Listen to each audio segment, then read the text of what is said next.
You're not imagining it. Something has changed in your body, and it's not just age, and it's definitely not your fault. Here's the truth that most women never get told. After the age of 30, your body starts losing muscle. Not dramatically, not all at once, but quietly, slowly, consistently. And if nobody stops it, that loss can reach 3 to 5% every single decade. And here's the part that really matters: cardio alone will not save you. In the next 9 minutes, I'm going to show you exactly what's happening inside your body, why it's happening specifically to women, and the three things, just three, that actually stop muscle loss for good. No gym bro advice, no just eat less and move more. Real science-backed strategies explained the way your best friend would explain them if she happened to have a physiology degree. Let's start with what's actually going on. You wake up one day.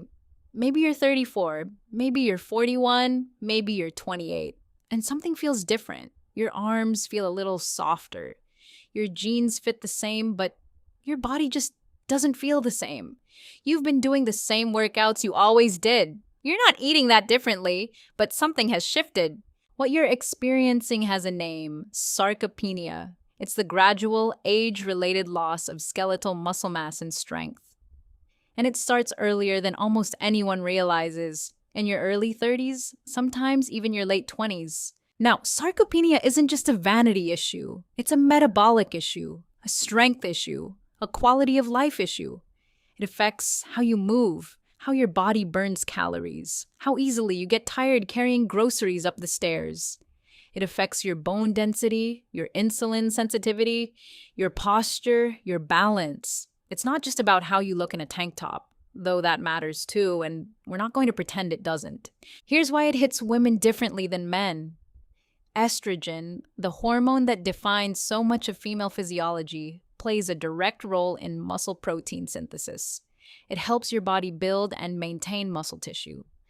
When estrogen levels start fluctuating or declining, which begins happening well before menopause, your ability to hold onto muscle decreases. Add to that the fact that women tend to start with less absolute muscle mass than men, and the loss feels more significant, faster.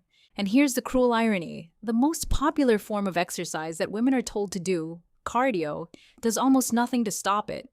Running, cycling, Zumba, walking, these are all wonderful for cardiovascular health, but they do not send the signal your body needs to preserve and build muscle.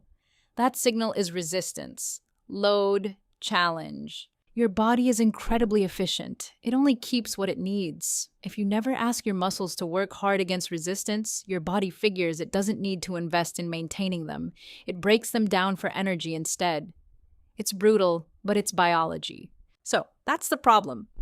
Now let's talk about the solution, and specifically the three pillars that research consistently shows can stop and even reverse muscle loss in women. Pillar number 1, strength training. And I mean real strength training, not the 2-pound pink dumbbells for endless reps. Actual progressive resistance work that challenges your muscles.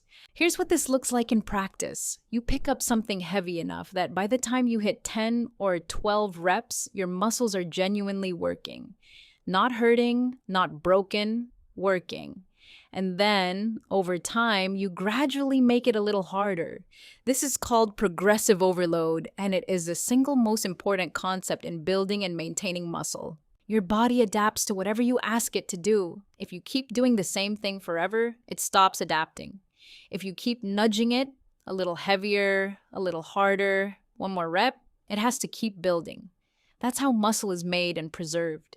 You don't need to spend hours in the gym. Research shows that 2 to 3 focused strength training sessions per week, about 45 minutes each, is enough to make a real difference.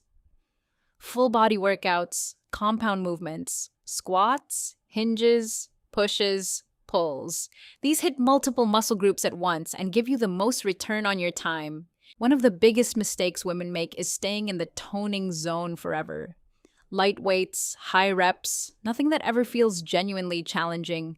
I understand the impulse. Heavy lifting can feel intimidating, but your muscles won't change unless you ask them to change. The discomfort of working hard is not the same as injury. Learning to tell the difference is one of the most empowering things you can do for your body.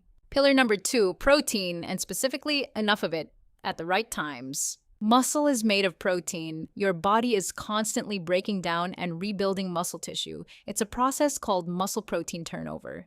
Whether you end up with more muscle or less muscle at the end of the day depends on whether you gave your body enough raw material to do the rebuilding.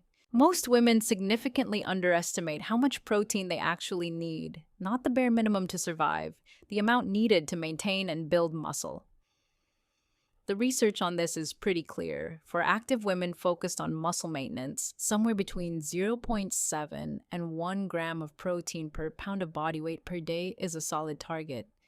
If you weigh 140 pounds, that's 98 to 140 grams of protein per day. That probably sounds like a lot. For most women, it is more than they're currently eating. And here's the thing, this isn't just about total amount. Timing matters too. Your muscles are most responsive to protein in the hours immediately after a workout. Getting 25 to 40 grams of protein within about an hour or two of training significantly improves muscle protein synthesis. A good meal with chicken, eggs, Greek yogurt, tofu, legumes, fish, any of these work.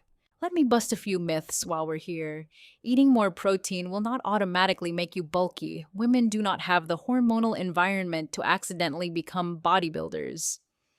Building significant muscle mass takes years of deliberate, intense effort, even when everything is optimized perfectly. What more protein actually does is help you hold on to the muscle you have, and that translates to a stronger, leaner, more functional body. You don't need expensive protein powders either. Whole food sources are excellent. A can of tuna, 3 eggs, a cup of Greek yogurt, a chicken thigh. These are efficient, affordable, effective. Supplements can fill gaps, but they are not magic, and they are not required. Pillar number 3, recovery. This is the one that almost nobody talks about, and it might be the most underrated factor of all. Here's something most people don't know. Your muscles don't actually grow during your workout. They grow during recovery, specifically during sleep. When you're in deep sleep, your body releases growth hormone, repairs micro damage from training, and synthesizes new muscle protein. Shortchange your sleep and you shortchange your results. Full stop. Adults need between 7 and 9 hours of sleep per night for optimal recovery. Not, I feel okay on 6. 7 to 9. Research shows that even partial sleep deprivation significantly impairs muscle protein synthesis and increases muscle breakdown. If you're training hard but sleeping 5 or 6 hours a night, you are working against yourself. Stress is the other piece of the recovery puzzle. Chronic stress elevates cortisol, a hormone that, in high amounts, actively breaks down muscle tissue. Your body in fight or flight mode is not a body in building mode. Managing stress isn't just good for your mental health, it is directly protective of your muscle mass. Practical recovery strategies that actually work. Prioritize sleep like it's part of your training because it is. Add active recovery days, gentle walks, yoga, stretching, instead of either going hard every day or doing nothing. Manage stress through whatever tools work for you. Movement, breathing, time in nature, reducing what you can reduce. Now let's put it all together. A realistic, sustainable weekly structure for a woman who wants to stop muscle loss looks something like this. 2 to 3 strength training sessions per week, hitting your full body each time or splitting upper and lower body if you prefer. 1 to 2 cardio sessions for cardiovascular health, not as your primary muscle strategy.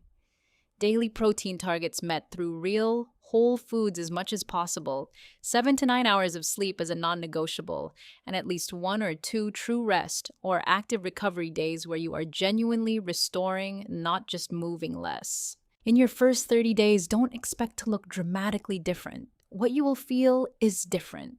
More energy, better strength, more confidence in your body.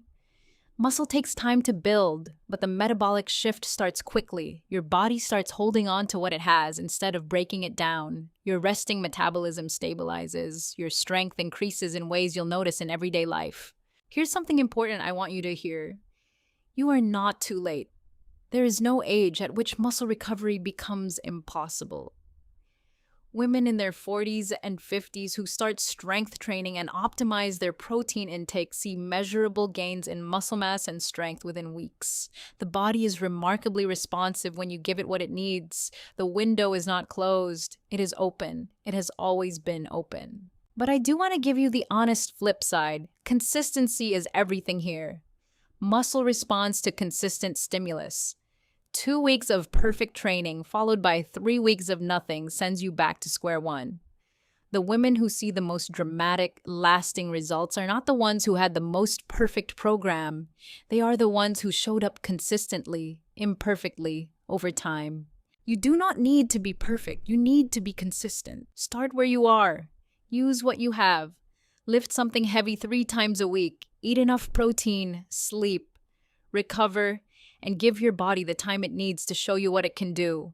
Because here's the truth. The body you want isn't hiding behind some secret supplement or some boutique fitness trend. It's built in the ordinary, unglamorous, consistent days of doing the basics exceptionally well. You've got this. Now go lift something heavy. If you enjoyed this video, don't forget to like and hit the subscribe button. I will see you in the next one.